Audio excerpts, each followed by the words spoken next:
कि आप कितने भी बड़े कुल में जन्म ले लो, आप कितने भी बड़े गुरु के शिष्य बन जाओ, आप कितने भी अच्छे माता पिता की संतान क्यों ना हो, आपकी संगति यदि अच्छी नहीं है और आपकी विचारधारा अच्छी नहीं है तो आपका जीवन में कभी कल्याण नहीं हो सकता। संगति अच्छी होना आवश्यक है, और यदि संगति अच्छी नहीं है तो जीवन में कभी कल्याण नहीं होगा। यदि आप किसी व्यक्ति के विषय में जानना चाहते हैं कि ये व्यक्ति कैसा है, तो उसका एक ही उपाय है, उसके मित्रों को जान लो, उसके मित्रों को देख लो कि इसके मित्र किस प्रकार के हैं, आप समझ जाओगे कि ये व्यक्ति कैसा है। क्योंकि जिसकी जैसी विचारधारा होती है, जैसे मन का स्वभाव होता है, उसके आसपास वैसे ही लोग एकत्रित हो जाते हैं। एक ही भाव दशा जिसकी होगी, जिस प्रकार से एक जिसका मन होगा, उसके आसपास उसके मित्र वैसे ही होंगे। पीने वाले को ढूंढना नहीं पड़ता है, ढूंढना पड़ता, अपने आप उसको उसके साथी उसके ठिकाने पे मिल जाते हैं, होता है ना। ऐसे सत्संगी लोगों के लिए सत्संग ढूंढना नहीं पड़ता, वो जहां होता है वहीं सत्संग शुरू हो जाता है। निंदा करने वालों को लोग ढूंढने नहीं पड़ते, आप बस शुरू हो जाओ, चार लोग जैसे स्वभाव के होंगे आपके पास एकत्रित हो जाएंगे। आपने देखा होगा गांव के कोने कोने पे लोग एकत्रित होते हैं आपस में चर्चा के लिए, जिसकी जैसी प्रवृत्ति होगी वैसे वैसे कोने पे लोग पहुंच जाते हैं अपने आप, ढूंढना नहीं पड़ता। जो पीने वाले होंगे, चाहे अमृत हो या जहर हो, सब अपने अपने स्थान पर अपने आप पहुंच जाएंगे। जो चुगली निंदा जहां हो रही होगी वहां लोग एकत्रित हो जाएंगे, जहां मदिरा का पान करने वाले लोग होंगे वहां वैसे एकत्रित हो जाएंगे, और जहां सत्संगी लोग बैठे होंगे वहां सत्संगी लोग एकत्रित हो जाएंगे। ढूंढना नहीं पड़ेगा, आपकी जैसी प्रवृत्ति होगी आप वैसे ही स्थान पर जाएंगे, आपके मित्र वैसे ही बनेंगे।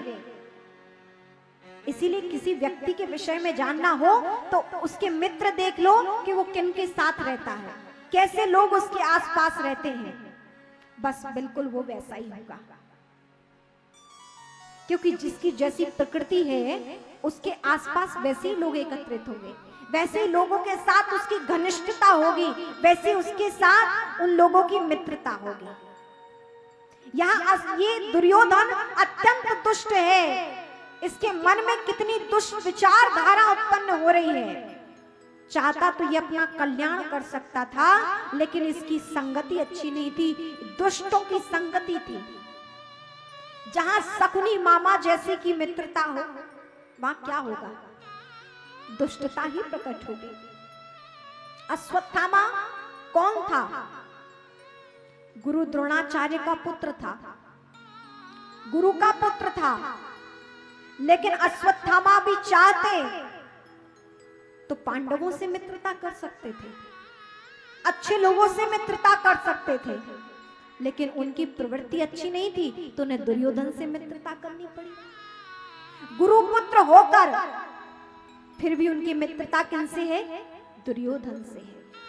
कहने का तात्पर्य है आप कितने अच्छे परिवार में जन्म ले लो, लेकिन यदि आपकी संगति अच्छी नहीं है, आपकी विचारधारा अच्छी नहीं है, तो जीवन में कल्याण कभी नहीं होगा। कल्याण चाहते हैं तो संगति अच्छी रहिए, विचारधारा अच्छी रहिए, क्योंकि विचार हमारी आदत को बनाता है। क्या होता है, हमारे विचार क्या करते हैं? हमारी आदत को बनाता है। यदि विचार अपवित्र है तो आपकी जो आदत है वो अपवित्र होगी, आपकी आदत अपवित्र है तो आपका स्वभाव अपवित्र होगा। यदि आपका स्वभाव अशुद्ध है तो आपका चरित्र भी अशुद्ध हो सकता है। और यदि चरित्र अशुद्ध हो गया तो ये आपका जन्म भी अशुद्ध हो जाएगा। इस जन्म को शुद्ध बनाना चाहते हैं, पावन बनाना चाहते हैं, तो उसकी मूल जड़ है विचारधारा। यदि अच्छे विचार हैं तो फिर सब अच्छा हो सकता है। लेकिन यहाँ दुर्योधन के विचार श्रेष्ठ नहीं है। अंतिम समय में अपनी बुद्धि सुधार कर परमात्मा की प्राप्ति कर सकता था, लेकिन अंतिम समय में क्या सोचता है।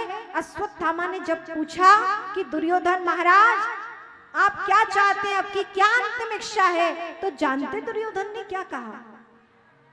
दुर्योधन बोला, मित्र हम 100 भाई थे, लेकिन मेरे 99 भाई युद्ध में मारे जा चुके हैं। अब अंतिम मैं बचा हूं, मैं भी कितनी देर के लिए हूं, मरणासन्न स्थिति में पड़ा हूं।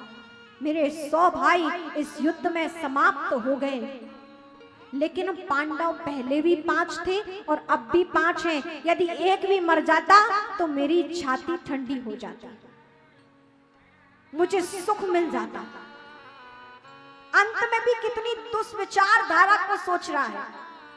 और याद रहे, व्यक्ति जो अंतिम समय सोचता है वो केवल उसी क्षण की परिकल्पना नहीं है, उसके पूरे जीवन की ये परिणाम है, परिणति है। जो व्यक्ति जीवन भर जन्म से ही भगवान का भजन नाम जपा करता होगा, नाम जपा होगा, युवावस्था में नाम जपा होगा, यदि उसने वृद्धावस्था में नाम जपा होगा तो उसके अंतिम क्षण भी भगवान नाम ही निकलेगा।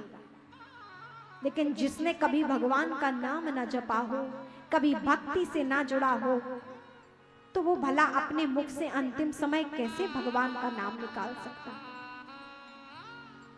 लोग कहते हैं कि अभी हमारी उम्र ही क्या है, बच्चे कहते हैं कि अभी तो हमारी पढ़ाई का समय है, भगवान का नाम लेंगे जब बड़े हो जाएंगे।